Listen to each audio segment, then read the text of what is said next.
का बहुत सारे अधिनियम देख लिए थे। आज हम लोग देखेंगे भारतीय परिषद अधिनियम 1935।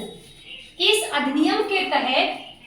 अधिनियम में आया था, इसमें अनुसूचियां थी 10 और इसमें 321 आर्टिकल थे, अर्थात इसमें अनुच्छेद कितने थे?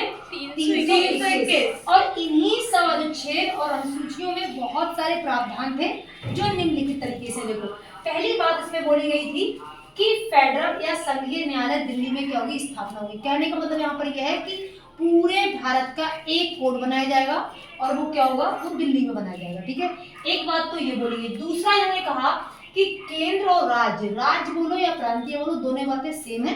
तो राज्य और प्रांतीय शक्तियों का क्या किया गया? विभाजन किया गया और विभाजन करके इसमें 3 सूचियां जोड़ी गई। एक जोड़ी गई संघ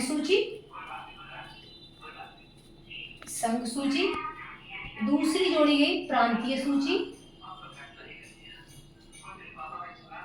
और तीसरी जोड़ी गई समवर्ती सूची।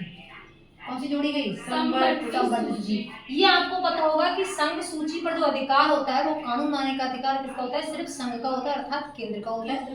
प्रांतीय सूची पर राज्य का होता है और समवर्ती सूची पर किसका होता है? दोनों का होता है। ये इस केंद्र व राज्य की शक्तियों का इस तरीके सूची के विषय डाल करके इसमें विभाजन किया गया था।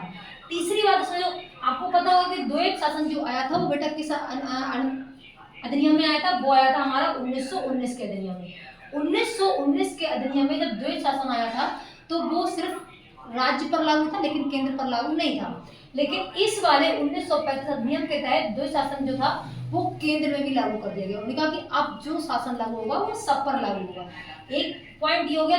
इसमें दूसरी बात क्या हो रही है? केंद्र में द्विसदनात्मक विधायिका होगी। विधायिका क्या करती है? सिर्फ कानून का निर्माण करती है। क्या करती है? कानून का निर्माण करती है। और उन्होंने कहा कि विधायिका जो होगी ना वो 2 स्तर की होगी। एक होगी राज्य परिषद जिसे हम लोग बोलते हैं उच्च सदन, एक होगी केंद्रीय शासन जिसे बोलते हैं हम निम्न सदन। ये 2 विधायिकाओं को क्या करिए उसमें भी डिवाइड कर दिया गया।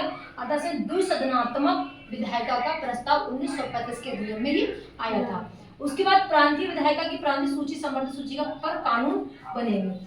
ऊपर से उसमें क्या होगा? जो प्रांतीय विधायिका की जो सूची होगी अर्थात प्रांतीय जो विधायिका होगी उस पर कानून बनाने का अधिकार किसका होगा?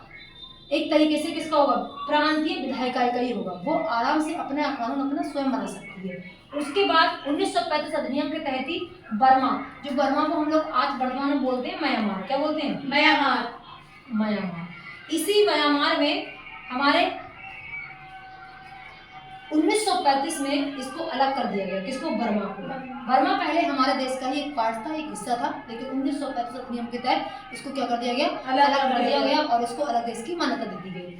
उड़ीसा और सिंध प्रांत भी इसी अधिनियम के तहत बनाए गए थे। इधर उड़ीसा और उधर सिंध प्रांत को भी क्या बना दिया गया? इस अधिनियम के तहत कर दिया गया। उसके बाद एक क्या किया गया? संघीय बैंक होगी जिसे हम लोग बोलते हैं केंद्रीय बैंक।